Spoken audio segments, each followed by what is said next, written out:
گنگا دھر کو جگانا تھا۔ بہت زیادہ سناٹا تھا۔ تبھی مجھے پیچھے سے کسی کے چلنے کی آواز آئی۔ میں نے پیچھے پلٹ کر دیکھا تو وہ حمیدہ تھی، کوئی اور نہیں تھا۔ میں نے جیسے ہی حمیدہ کو دیکھا، میں تو اس کو پہلے ہی ڈھونڈ رہا تھا، ایک پرسرار شخصیت کی مالک۔ میں نے اسے روکا، حمیدہ میری بات سنو، میں تم سے بات کرنا چاہتا ہوں۔ اس نے میری کسی بات کا کوئی جواب نہیں دیا۔ تبھی وہ نوکروں کے کوارٹروں کی بیک سائڈ پر چلی گئی۔ میں بھاگتا ہوا اس کے پیچھے گیا تو دور دور تک کوئی بھی نہیں تھا۔ وہ کہاں غائب ہو گئی؟ یہ کون تھی؟ ایک پرسرار جسم، یہ کون تھا؟ یہ کیوں میرے سامنے بار بار آ رہی تھی؟ جب بھی میں اس کو ڈھونڈنے کی کوشش کرتا تھا تو یہ نہیں ملتی تھی، اور اس کے بارے میں یہاں پر کوئی جانتا بھی نہیں تھا، اور اب یہ غائب ہو گئی۔ اب میں بہت زیادہ ڈر گیا اور میں واپس آ گیا۔ میں یہ سوچنے لگا کہ اس بلی نے مجھے روک لیا۔ اگر میں کنور فاروق علی کے گلے سے وہ تعویذ اتار دیتا تو نہ جانے یہاں پر کیا ہو جاتا، ان کا بھی خاتمہ ہو جاتا اور مسلمانوں کو بھی بہت نقصان پہنچا۔ یا اللہ، تو نے مجھے بہت بڑا گناہ کرنے سے روک لیا۔ شاید میں دیو سنگھ کے جادو میں پھنس گیا تھا۔ وہ بہت شیطانی انسان تھا۔ اب مجھے یہاں پر نہیں رکنا چاہیے۔ اگر وہ کالی بلی مجھے نہ روکتی تو شاید میں یہ گناہ کر جاتا۔ یا اللہ، تو نے میری مدد کی، یعنی ابھی بھی میرے رہنما میرے ساتھ تھے، میرے ساتھ مدد تھی، جو انہوں نے مجھے روک لیا، ایک گناہ کرنے سے روک لیا۔ اب میرا یہاں پر رکنا مناسب نہیں تھا۔ اگر میں یہاں پر رکا تو اسی طرح سے دیو سنگھ اپنے جادو کا شکار کر کے مجھ سے یہ گناہ کروانا دے۔ مجھے یہاں سے نکلنا ہوگا۔ تبھی میں راتوں رات اجے سنگھ کی حویلی سے نکل پڑا۔ مجھے نہیں پتا تھا میں کہاں جا رہا ہوں۔ میں بہت دور نکل آیا، یہاں تک کہ آبادی سے بھی دور نکل آیا۔ میں اتنا شدید تھک گیا تھا کہ مجھے کچھ سمجھ نہیں آ رہی تھی کہ مجھے کہاں جانا ہے۔ تبھی دن کی روشنی پھوٹنے لگی۔ مجھے سامنے ایک پگڈنڈی سی نظر آئی۔ اس پگڈنڈی کے ساتھ ایک درخت تھا۔ میں وہاں پر جا کر بیٹھ گیا۔ میں سونا چاہتا تھا۔ مجھے بہت سخت نیند آ رہی تھی۔ میری پلکیں بوجھل ہو رہی تھیں، جسم تھکن سے چور تھا۔ ابھی میری آنکھ لگے کچھ دیر ہی ہوئی تھی کہ مجھے ایک دم سے گھوڑوں کے چلنے کی آواز آنے لگی۔ میں نے آنکھیں کھولی تو دور سے ایک گھوڑا سواری چلتی ہوئی آ رہی تھی۔ وہ میرے پاس آ کر رکی۔ اس کے اندر ایک آدمی بیٹھا ہوا تھا جس کے اگلے دانت سونے کے تھے، عجیب و غریب لباس پہنے، سر پر ٹوپی پہنے بولا، شہزاد صاحب آئیے، میری مدد کیجئے، شکر ہے آپ مجھے مل گئے۔ یہ بات سننے کی دیر تھی، مجھے حیرت کا جھٹکا لگا۔ میں نے کہا کہ تم کون ہو اور مجھے کیسے جانتے ہو؟ وہ بولا، 3 دن سے خواب آ رہا ہے کہ آپ اس درخت کے نیچے اس پگڈنڈی کے پاس مجھے ملیں گے، میری مدد کریں گے، میری مدد کیجئے، میں بہت مجبور ہوں، خدارا میرے ساتھ آئیے۔ میں نے اسے کہا کہ آپ کو کوئی غلط فہمی ہوئی ہے۔ اس نے کہا نہیں، آپ کا نام شاذل ہے نا؟ میں نے کہا ہاں، میرا نام شاذل ہے۔ آخر میرے بارے میں سب کو خواب کیسے آ جاتا ہے؟ اب یہ کیا نئی کسوٹی تھی؟ میں اس کے ساتھ اٹھا، اس کی گاڑی میں بیٹھا اور وہ گھوڑا سواری چل پڑی۔ تبھی وہ ہمیں کافی دور لیے ایک حویلی میں آئی۔ وہ حویلی بظاہر بہت بڑی تھی۔ جیسے ہی گھوڑا گاڑی اندر داخل ہوئی تو دور دور تک ویرانے پھیلے ہوئے تھے۔ ایسا لگ رہا تھا کہ کوئی شیطانی حویلی ہے، کوئی آسیبی حویلی ہے۔ تبھی دولت بیگ بولا، یہ میرا گھر ہے، یہاں پر دیو سنگھ نے اپنی شیطانی قوتوں کے ذریعے اس کو آسیب زدہ کر دیا ہے۔ میرے بچے بہت زیادہ تکلیف میں ہیں، میری بیٹی اس کے قبضے میں ہے، میری مدد کیجئے، میری مدد کیجئے۔ میں نے اسے یہ کہا کہ میں آپ کی مدد کیسے کر سکتا ہوں؟ مجھے کچھ سمجھ نہیں آ رہی تھی۔ میں تو خود دیو سنگھ سے بھاگ کر آیا تھا۔ یہ سب آخر کیا تھا؟ کیا دیو سنگھ نے ان کو بھی اپنے جادو کا شکار کیا ہوا تھا؟ میں نے اسے کہا کہ ٹھیک ہے، اگر یہاں تک آ گیا ہوں اور آپ کو میرے بارے میں خواب آیا ہے تو ضرور کوئی رہنمائی بھی ہوگی۔ تبھی وہ مجھے اپنے ساتھ لیے حویلی کے اندر داخل ہوا۔ حویلی اندر سے بہت خوبصورت تھی۔ تبھی اس نے میرے لیے ایک کمرہ منتخب کیا اور کہا کہ یہاں پر آرام فرمائیے، یہاں پر آپ کی ضرورت کی ہر چیز ہے، اس کے علاوہ اگر آپ کو کچھ اور چاہیے تو ہم آپ کو وہ بھی دیں گے۔ دولت بیگ بھی بالکل اجے سنگھ اور کنور فاروق علی کی طرح بہت زیادہ رئیس کبیر تھا۔ میں اس کمرے میں بیٹھا۔ تبھی تھوڑی دیر کے بعد ایک نوکر چائے کے برتن لے کر آیا۔ اس نے چائے رکھی۔ میں نے اس سے پوچھا، دولت بیگ کہاں ہے؟ تو وہ بولا، کون دولت بیگ؟ میں نے کہا کہ تمہارا مالک۔ وہ بولا، کون مالک؟ میں کسی مالک کو نہیں جانتا۔ عجیب انسان تھا۔ تبھی وہ باہر نکل گیا۔ میں نے چائے کی طرف دیکھا تو چائے کے برتن بالکل خالی تھے۔ کیا خالی برتن لے کر آیا ہے؟ عجیب انسان ہے۔ تھوڑی دیر کے بعد دولت بیگ آ گیا اور بولا، اہل خانہ کو خوشخبری سنا کر آیا ہوں کہ مدد آ گئی ہے۔ ابھی میں آپ نے چائے پی لی؟ میں نے آگے ہو کر جب دیکھا تو میں نے کہا کہ نہیں، چائے تو تھی ہی نہیں۔ ایک نوکر آیا تھا، عجیب و غریب طرح کی جگہ ہے۔ اس نے کہا کہ ہمارے ساتھ یہاں پر روز یہ واقعات ہوتے ہیں، آپ ابھی نئے ہیں، آپ کو عجیب لگیں گے، یہاں پر ایسا ہی ہوتا ہے، رکیے میں آپ کے لیے خود چائے لے کر آتا ہوں۔ میں نے کہا نہیں بیگ صاحب، رہنے دیجیے، مجھے ضرورت نہیں ہے۔ تبھی وہ بولا، میں اپنی بیٹی کو بلا کر لاتا ہوں، میری بیٹی کا نام شمائل ہے، وہ اسی دیو سنگھ کے شیطانی قوتوں کا شکار ہے، میری مدد کیجیے، میرے بچوں کو بچا لیجیے، ہم لوگ بہت اذیت میں ہیں، ہم لوگ اس جگہ کو چھوڑ بھی نہیں سکتے۔ جیسے ہی اس کی بیٹی آئی، اس کو دیکھ کر میں پتھرا کے رہ گیا۔ اتنی خوبصورت تھی، اتنی خوبصورت تھی، ایسے لگ رہا تھا کہ جیسے دنیا پر کوئی حور ہے۔ وہ آ کر بیٹھ گئی، عجیب نظروں سے میری طرف دیکھ رہی تھی۔ نہ چاہتے ہوئے میں نے اس کو دیکھا اور کہا کہ آپ ٹھیک ہے؟ اس نے میری کسی بات کا کوئی جواب نہیں دیا۔ تبھی دولت بیگ باہر نکلا میرے لیے چائے لینے کے لیے۔ تبھی میں نے اس لڑکی سے کہا آپ میرے سے مدد چاہتی ہیں؟ وہ بولی کیسی مدد؟ میں نے اسے یہ کہا کہ آپ کے والد صاحب دولت بیگ نے کہا ہے کہ آپ کسی آسیب کا شکار ہیں۔ وہ بولی کیسا آسیب؟ کوئی آسیب نہیں ہے، اگر میرے بارے میں جاننا چاہتے ہو تو رات کو 12 بجے حویلی کے پچھلے حصے میں آ جانا، تو میں ساری سچائی بتا دوں گی۔ یہ کہہ کر وہ کمرے سے باہر نکل گئی۔ میں ہکا بکا دیکھتا رہ گیا کہ یہ سب کیا ہے، میں کس جگہ پر آ گیا ہوں، یہ کون سی جگہ ہے؟ تبھی دولت بیگ آ گیا۔ دولت بیگ نے کہا ابھی تھوڑی دیر کے بعد آپ کے لیے کھانا آ جائے گا، آپ آج رات سے ہی کام شروع کر دیجئے، ہماری مدد کیجئے۔ میں نے اسے کہا ٹھیک ہے، رات کو میں اس حویلی کا سارا جائزہ لوں گا، آپ سب اپنے کمروں میں رہیے گا، نوکروں کو بھی ہدایت کر دیں کہ وہ بھی کمروں میں رہیں۔ دولت بیگ نے کہا جی ٹھیک ہے۔ تبھی دولت بیگ باہر نکل گیا۔ تھوڑی دیر کے بعد ایک عجیب و غریب سا ایک اور نوکر آیا، اس کے ہاتھ میں کھانے کے برتن تھے، وہ لا کر اس نے ٹیبل پر رکھ دیے۔ مجھے بھوک لگی ہوئی تھی، جیسے ہی میں ہاتھ دھو کر آیا کہ میں کھانا کھاتا ہوں، میں نے ڈرتے ڈرتے دسترخوان کے اوپر سے جیسے ہی کپڑا ہٹایا اور برتن اٹھائے تو اگلا منظر دیکھ کر میری جان نکل گئی۔ اس میں ایک برتن میں 6 چھپکلیاں تھیں جو ایک شوربے میں تیر رہی تھیں۔ میں دیکھ کر ڈر گیا، میں نے ان کو سائڈ پر کر دیا، شاید یہ جگہ کچھ زیادہ ہی آسیب زدہ تھی۔ تبھی میں وہاں سے باہر نکلا، وہاں پر بہت زیادہ پرسرار سناٹا تھا، ایسا لگ رہا تھا کہ جیسے میں کسی پرسرار قبرستان میں پھر رہا ہوں۔ یہ لوگ یہاں پر کیسے زندگی گزارتے ہوں گے؟ اگر یہاں پر کوئی انسان آئے تو اس گوشے میں 5 منٹ بھی نہ رکے اور اس کا دل پھٹ جائے۔ ابھی میں ناداریوں میں چلتا چلتا کمروں کے آگے سے گزر رہا تھا، تبھی ایک ایک کر کے ہر کمرے کی لائٹ بجھتی جا رہی تھی۔ شاید میرے قدموں کی چاپ سن کر سب ڈر گئے تھے۔ تبھی ایک دم ایک کمرے کا دروازہ کھلا، سامنے دولت بیگ کھڑا تھا۔ دولت بیگ نے کہا آئیے میرے کمرے میں آئیے اور یہاں کا منظر دیکھیے۔ میں حیران ہو گیا، اس کے کمرے میں اتنی روشنی۔ دولت بیگ کے کہنے پر جب میں اس کے کمرے میں آیا تو اس کا کمرہ اندر سے عجیب و غریب طرح کا تھا۔ پھٹا ہوا فرش تھا، پھٹی ہوئی دیواریں تھیں، کالے رنگ کی سیاہ دیواریں، پھٹے ہوئے چھت، جگہ جگہ پر گڑھے تھے، وہاں پر کوئی کرسی، کوئی پلنگ، کچھ بھی نہیں تھا۔ جیسے میں نے پیچھے پلٹ کر دیکھا تو دولت بیگ کی جگہ دیو سنگھ کھڑا تھا، وہی مکروہ شکل، وہی مکروہ چہرہ۔ دیو سنگھ نے بولا ہاں بھائی، ہمیں دھوکہ دے کر نکلے تھے نا، تم کیا سمجھے تھے تم ہمارا کام نہیں کرو گے اور آسانی سے بچ کر چلے جاؤ گے؟ تم یہاں؟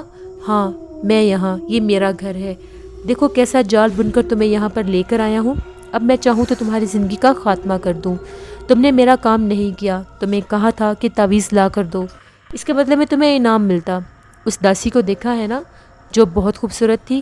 تبھی اس نے تالی بجائی تو جو شمائل لڑکی تھی جو دولت بیگ کی بیٹی تھی وہ اندر آئی، اس کا نام امنتا تھا۔ اس نے بولا امنتا ادھر آؤ، تمہیں قبول ہے یہ لڑکا؟ امنتا میرے پاس آئی اور بولی مہاراج کی بات مان لیجئے اور جائیے کنور فاروق علی کے گلے سے وہ تعویذ لے آئیے، یہ بہت زیادہ شکتی شالی ہیں، اس کی بات مان لیجئے۔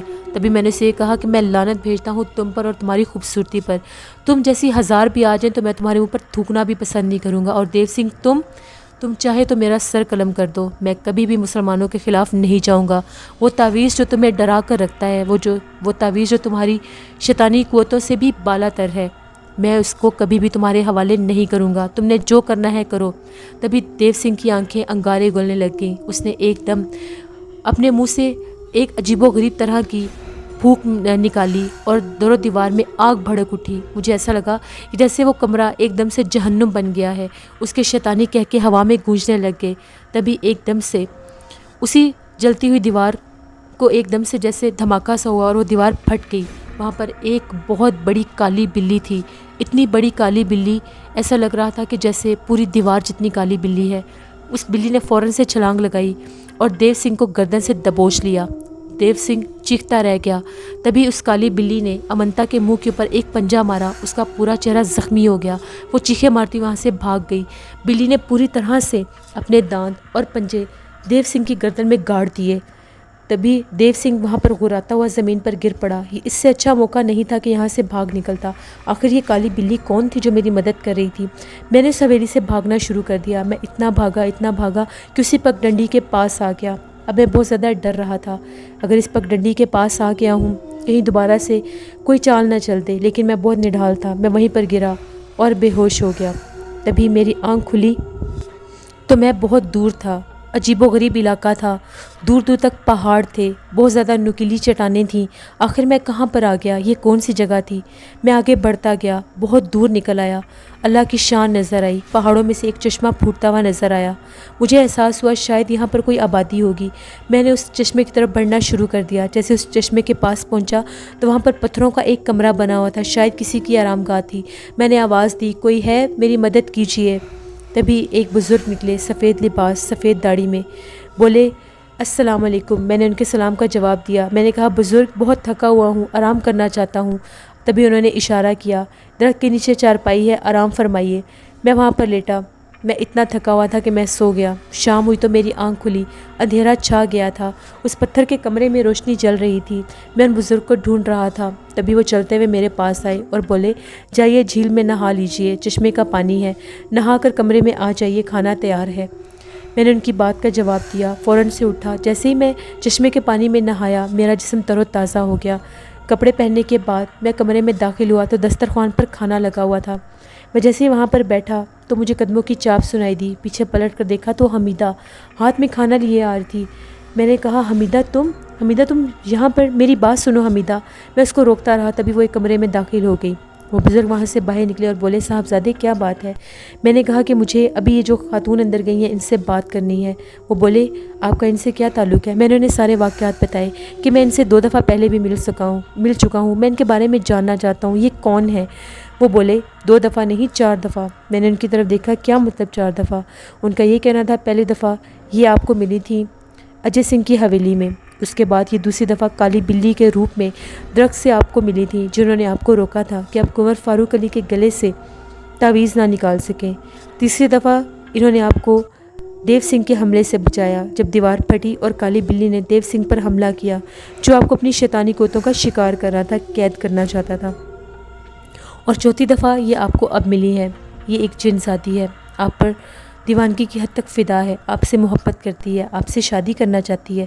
میں بولا یہ حمیدہ نہیں، یہ شعاع ہے۔ وہ بولے جی یہ شعاع ہے، آپ اس کو اپنا لیجئے، اس سے نکاح کر لیجئے۔ تبھی میں نے کہا میرے محترم بزرگ میں یہ نہیں کر سکتا، یہ بہت پاک صاف ہے، یہ ایک روشن ستارہ ہے، ایک چمکتا ستارہ جو آسمان میں چمکتا ہے، جس کی آرزو کی جا سکتی ہے لیکن اس کو پایا نہیں جا سکتا۔ میں مجبور ہوں، میں ان کو حاصل نہیں کر سکتا۔ میں نے ناظم ارسلان کے ساتھ وعدہ کیا تھا، ان کی عزت پر کبھی داغ نہیں آئے گا۔ وہ بزرگ بولے ٹھیک ہے جیسے آپ کی مرضی۔ تبھی تھوڑی دیر کے بعد میں اس کمرے میں بیٹھا تو وہاں پر عجیب و غریب طرح سے گھرگھراہٹ آنے لگ گئی، ایسا لگ رہا تھا کہ جیسے زلزلہ آ رہا ہے۔ میں نے ایک دم دیکھا تو پھر کمرے میں دھواں سا پھیل گیا، وہاں پر دیو سنگھ آ گیا۔ دیو سنگھ یہاں پر بھی پہنچ گیا۔ دیو سنگھ بولا تم کیا سمجھتے تھے مجھے دھوکہ دے کر نکل پڑو گے؟ میں یہاں تک بھی پہنچ گیا ہوں، میں تمہیں زندہ نہیں چھوڑوں گا۔ اس جگہ پر تو صرف وہ لوگ آ سکتے ہیں جن کے پاس بہت سی شکتیاں ہیں۔ تم کون ہو؟ بتاؤ مجھے تم کون ہو؟ میں تو تم سے اپنا کام کروانا چاہتا تھا، تم نے اپنا کام شروع کر دیا۔ آخر وہ کالی بلی کون تھی جس نے میرے اوپر حملہ کیا؟ کس کی جرأت ہوئی میرے اوپر حملہ کرنے کی؟ بتاؤ تم کون ہو؟ میں نے اسے یہ کہا کہ میں اللہ کا بندہ ہوں، تمہیں جو کرنا ہے کر لو، میں تمہارا کام نہیں کروں گا۔ تبھی اس نے یہ کہا کہ آج تجھے اپنی شکتی دکھاتا ہوں، دیکھ ابھی تیرا کیا حال ہوگا۔ تبھی اس نے ایک دم سے ہوا میں ہاتھ لہرائے تو چاروں طرف آگ بھڑک اٹھی، اتنی آگ تھی جس کا حساب نہیں۔ تبھی میں نے بسم اللہ الرحمن الرحیم پڑھنا شروع کر دیا۔ جیسے میں نے بسم اللہ پڑھ کر آنکھیں بند کی، فضا میں اس کے خوفناک کہکے گونج رہے تھے۔ دیکھتے ہی دیکھتے وہ شعلے مدھم ہو گئے، وہ شعلے میرے قریب تک بھی نہ آ سکے۔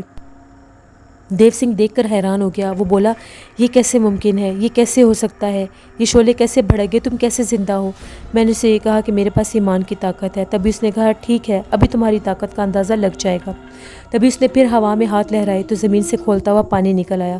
میں نے پھر سے اسی طرح سے بسم اللہ الرحمن الرحیم پڑھنی شروع کر دی اور میں ہوا میں لہرا رہا تھا، وہ پانی مجھے چھو بھی نہیں سکا۔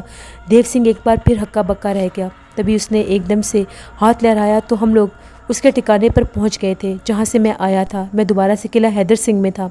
تبھی دیو سنگھ نے کہا کہ ٹھیک ہے ابھی پتہ لگ جائے گا۔ اس نے مٹی اٹھائی اور اپنے گرد ایک دائرہ لگا لیا اور کہا کہ بھول کے بھی اس دائرے کے اندر مت آنا ورنہ جل کے بھسم ہو جاؤ گے، یہ میری آخری شکتی ہے اور یہ مہا شکتی ہے۔ اگر تم نے اس شکتی کو کراس کیا تو اپنی نقصان کے ذمہ دار تم خود ہوگے۔ میں نے اسے یہ کہا کہ ٹھیک ہے، میں نہیں ڈرتا، جو ہوگا دیکھا جائے گا، جس نے زندگی دی ہے حفاظت بھی وہی کرے گا۔ میں نے بسم اللہ الرحمن الرحیم کا ورد کیا اور اس کے دائرے کے اندر داخل ہو گیا۔ وہ ہکا بکا رہ گیا۔ اس نے کہا یہ کیسے ممکن ہے؟ پاپی ہے تو، پاپی تو نے میری ساری شکتیاں ختم کر دیں، تو کون ہے؟ میں نہیں جانتا تو کون ہے، آج تک کسی کی ہمت نہیں ہوئی میرا مقابلہ کرنے کی، تو کون ہے؟ میں نے اسے یہ کہا کہ میں تجھے مار دوں گا۔ وہ بولا تیرا ستیہ ناس، تو کون ہے؟ چل آ میرے ساتھ جسمانی مقابلہ کر، اگر تو جیت گیا تو جیت تیری، اور اگر تو ہار گیا تو ہار تیری۔ میں نے اسے کہا ٹھیک ہے۔ تبھی اس نے ایک دم سے میرے اوپر چھلانگ لگا دی۔ میں سوچ بھی نہیں سکتا تھا کہ وہ مجھے مارے گا۔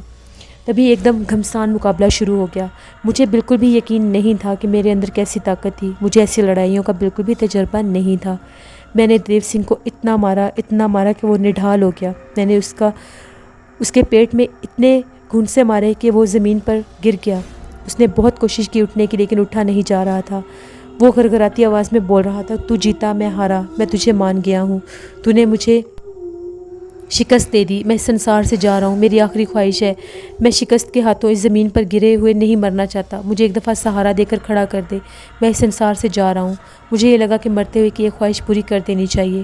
میرے ذہن میں بالکل بھی نہیں تھا کہ وہ کوئی مکر اور فریب کر رہا ہے۔ جیسے ہی میں نے اس کو کھڑا کیا، اس نے میرے چہرے کے پاس آ کر اپنے منہ سے ایک سیال مادہ میری آنکھوں میں نکالا۔ میری آنکھوں میں آگ بھڑک اٹھی۔ وہ کہکے لگانے لگ گیا اور بولا، پاگل، اب تو بھٹک، ان پہاڑوں میں بھٹک۔ میری آنکھیں جل رہی تھیں، مجھے کچھ نظر نہیں آ رہا تھا۔ مجھے ایسا لگ رہا تھا کہ میری آنکھوں میں تیزاب ڈال دیا ہے۔ میں پاگلوں کی طرح ٹکرے مار رہا تھا۔ میں چاہ رہا تھا کہ میری جان نکل جائے۔ میں بہت اذیت میں تھا۔ تبھی میری آنکھوں کے اوپر کسی نے پانی ڈالنا شروع کر دیا۔ میرے جسم سے مجھے کوئی گھسیٹ کر کسی چشمے کے پاس لے گیا۔ میری آنکھوں کے اوپر پانی ڈال رہا تھا۔ میں ہاتھ منہ چلا رہا تھا۔ تبھی وہ جلتی ہوئی آگ مدھم ہو گئی۔ میں نے دیکھا تو سامنے حمیدہ کھڑی تھی۔ میں نے کہا، حمیدہ تم، میری بات سنو۔ میری آنکھیں ٹھنڈی ہو چکی تھیں۔ میرے جسم میں کسی بھی چوٹ یا درد کا کوئی اثر نہیں تھا۔ اس نے مجھے پھر بچا لیا۔ میں نے اسے کہا، میری بات سنو۔ میں دوبارہ سے اسی پتھر کے کمرے میں تھا۔ جب میں وہاں پر گیا تو زمین کے اوپر دیو سنگھ پڑا تھا۔ اس کی ٹانگیں ٹوٹی ہوئی تھیں، بازو کٹے ہوئے تھے۔ میں اس کو دیکھ کر حیران رہ گیا کہ یہ سب کیا ہے۔ تبھی اس کے جسم میں ایک نیزہ تھا۔ اس نے مجھے کہا کہ میں نے شکست مان لی، میں ہار گیا، تم جیت گئے، تمہاری قوت مجھ سے زیادہ تھی، دیو سنگھ مر گیا۔ میں حمیدہ کو ڈھونڈتا رہا، وہ کہیں بھی نہیں تھی۔ میں وہیں پر گرا اور میری آنکھیں بند ہو گئیں۔ جب میری آنکھیں کھلیں تو میں اس پگڈنڈی کے پاس تھا۔ میں نڈھال تھا، میرا حلیہ بہت زیادہ خراب تھا، جسم کے کپڑے پھٹے ہوئے تھے۔ ایک گھمسان لڑائی لڑی تھی میں نے۔ تبھی میں نے دیکھا پھر سے ایک گھوڑا سواری رکی۔ اس میں کنور فاروق علی تھے۔ وہ بولے، شاذل صاحب آپ کہاں تھے؟ محترم آئیے، آپ نے بہت بڑا کارنامہ سر انجام دیا ہے۔ آپ نے قلعہ حیدر سنگھ کو اس شیطانی پاپی دیو سنگھ سے بچا لیا ہے۔ آئیے، ہمیں خدمت کا موقع دیجیے۔ مجھے لگا کہ شاید یہ بھی کوئی دولت سنگھ کی طرح نیا چھل ہوگا، لیکن میں مجبور تھا۔ میں اس کی گھوڑا گاڑی میں بیٹھ گیا۔ تبھی گھوڑا سواری اس کی حویلی میں رکی تو مجھے یقین ہو گیا، نہیں، یہ تو کنور فاروق کی ہی حویلی ہے۔ تبھی اس نے یہ کہا کہ آپ نہا لیجئے، اپنا حلیہ درست کر لیجئے، اس کے بعد آپ سے ملاقات ہوگی۔ میں نہایا، حلیہ درست کیا، میری بہت خدمت کی گئی۔ سب وہاں پر موجود تھے۔ اجے سنگھ بھی موجود تھا۔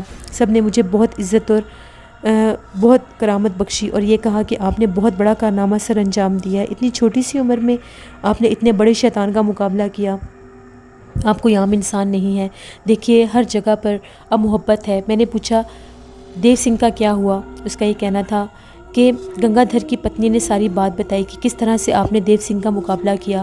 اس کی جو اماج گاہ تھی، اس کا جو شیطانی ٹھکانہ تھا، وہ جل کر راکھ ہو چکا ہے، بھسم ہو چکا ہے، سب کچھ ختم ہو چکا ہے، اس کی شیطانی اثرات ختم ہو گئے ہیں۔ جو بھی لوگ اس کے زیر اثر تھے، اس کے اسیب کا شکار تھے، سب ٹھیک ہو گئے ہیں۔ اب ہر طرف امن اور محبت ہے۔ میں نے کنور فاروق اور اجے سنگھ سے یہ کہا کہ میرے اوپر جو ذمہ داری تھی پوری ہوئی۔ آپ لوگوں کو اکٹھا دیکھ کر مجھے بہت خوشی ہوئی ہے، ایسے ہی خوشی سے رہیے۔ تبھی اجے سنگھ بولا، اگر آپ دقت نہ محسوس کریں تو آج رات ہمارے گھر ضرور آئیے گا، ہمیں بھی آپ کا سمے چاہیے۔ میں نے کہا ٹھیک ہے۔ تبھی میں اپنے کمرے میں واپس چلا گیا۔ بھلا میں نے وہاں پر رک کر کیا کرنا تھا؟ مجھے کوئی بھی داد درست نہیں چاہیے تھی۔ میں راتوں رات کنور فاروق کی حویلی سے باہر نکلا۔ میں تو ایک آوارہ پنچھی تھا، اب مجھے کہاں جانا تھا میں نہیں جانتا۔ تبھی چلتا چلتا میں ایک چٹان پر پہنچ گیا۔ جیسے میں اس چٹان پر پہنچا تو وہاں پر ایک عجیب و غریب غار تھی۔ اس غار کے پاس پہنچا تو وہاں پر خوشبو مہک رہی تھی۔ وہ جگہ پوری صاف اور شفاف غار میں نے کبھی نہیں دیکھی تھی۔ اتنی خوبصورت خوشبو تھی، شاید اس در و دیوار سے آ رہی تھی۔ وہ غار روشن تھی۔ میں نے کہا کہ یہاں پر ساری زندگی گزار دوں گا، یہ بہت خوبصورت جگہ ہے، یہیں پر ساری زندگی گزار دوں گا۔ بھلا مجھے اور کہاں جانا ہے؟ تبھی میں نے کہا کہ مجھے آس پاس بھی جائزہ لے لینا چاہیے کہ باقی کے حصے کیسے ہیں۔ دوسری غار میں گیا، وہاں پر خوشبو نہیں تھی، گویا یہ خوشبو صرف پہلی غار سے ہی آ رہی تھی۔ وہاں سے باہر نکلا تو آگے کا منظر دیکھ کر میری جان نکل گئی۔ ایک بہت گہری کالی گھاٹی تھی، شاید انسانی نظر دیکھ کر ہی چکرا جائے۔ میں ڈر کے واپس آ گیا۔ میں نے یہ کہا کہ قرب و جوار کا علاقہ بھی دیکھ لینا چاہیے۔ تبھی میں غار کے پاس سے گزرا تو ایک آہٹ محسوس ہوئی، یہ اسی غار سے آ رہی تھی جہاں سے خوشبو مہک رہی تھی۔ مجھے لگا وہاں پر کوئی ہے۔ میں اندر گیا، میں نے پوچھا کون ہے؟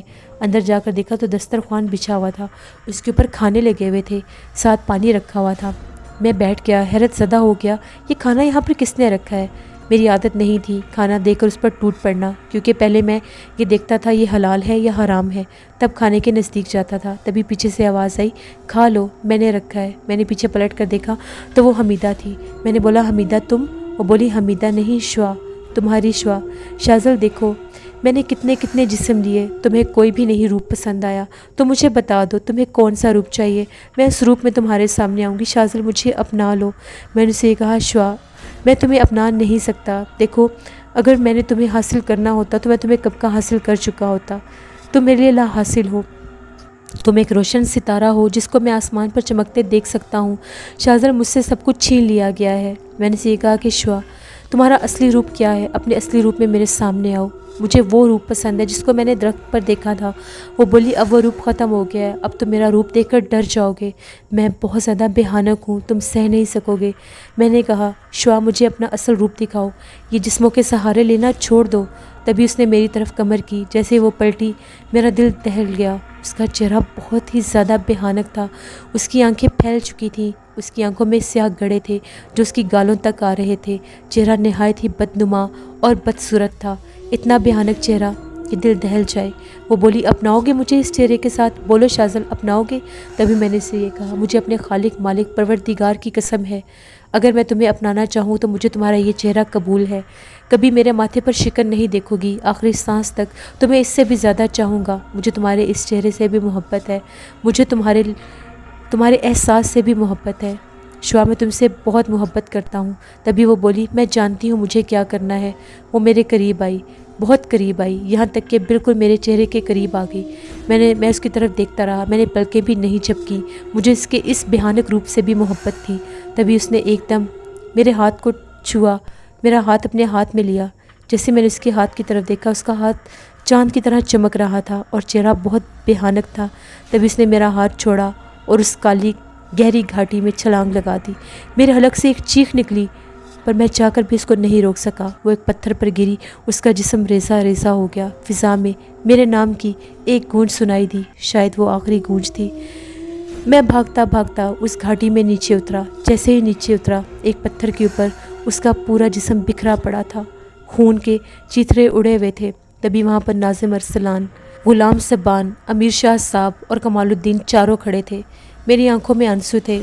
تبھی ناظم ارسلان بولے تم بہت عظیم ہو، تم بہت عظیم ہو، تم بہت ہی وفادار انسان ہو، بہت ثابت قدم ہو، تم نے ہماری عزت پر حرف نہیں آنے دیا، گویا ہماری بیٹی نے جان دے دی، لیکن تم نے ہمارا سر فخر سے بلند کر دیا۔ تبھی امیر شاہ صاحب اور کمال الدین میرے پاس پہنچے، میرے کندھے پر ہاتھ رکھا اور بولے تمہارا امتحان ختم ہوا، تم ثابت قدم تھے، یہ تھی میری زندگی، یہ تھی شوا سے جڑی میری محبت، میں اسے حاصل نہیں کر سکا اور وہ اس دنیا سے چلی گئی۔ اس کی آنکھیں آج بھی مجھے نظر آتی ہیں، آج بھی راوی کے دریا پر 14ویں کی چاند کی رات کو جب میں جا کر بیٹھتا ہوں تو میری محبوبہ کی آنکھیں مجھے فضاؤں میں نظر آتی ہیں۔ آج بھی ہر چاند کی 14 تاریخ کو راوی کی سرد لہروں میں جب جا کر بیٹھتا ہوں تو اس کا احساس مجھے محسوس ہوتا ہے۔ یہ میری زندگی تھی، میری محبت تھی ایک جن زادی سے، جس کو میں نے ہمیشہ پاک اور صاف رکھا۔ اب میری زندگی میں کیا ہے میں یہ نہیں بتا سکتا، یہ سیگا راز تھا، میری کہانی ختم شد۔ لسنرز، یہ تھی جن زادی ناول کی last episode, special episode. I hope آپ لوگوں کو پسند آئی ہوگی، اپنا فیڈ بیک مجھے ضرور دیں۔ انشاءاللہ اس کے بعد میں جو ناول لے کر آؤں گی آپ لوگوں کو بہت پسند آئے گا۔ جن لوگوں نے ابھی تک میرے اس چینل کو سبسکرائب نہیں کیا، میرے چینل کو سبسکرائب کریں اور میرے چینل کا حصہ بنیں۔ انشاءاللہ بہت جلد نیکسٹ ناول میں سٹارٹ کر دوں گی۔ Thank you for watching, stay blessed, اللہ نگہبان۔